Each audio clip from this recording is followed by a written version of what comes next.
Hello, one of our lovely members has asked me to show how to do a French knot left-handed, so let me try.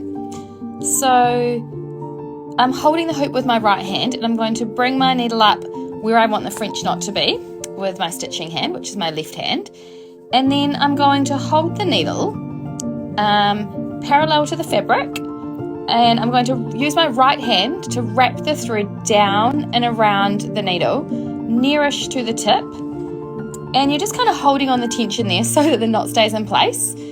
And see how my right hand's holding with tension. My stitching hand, I'll just back up a bit and poke my needle down into the fabric just beside where I came up. And then I straighten up the needle and pull on more tension with my right hand.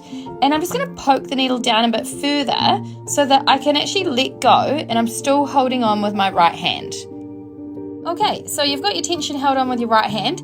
Now I'm going to poke the needle down a bit further with my left hand, and then I'm going to reach underneath to grab the needle.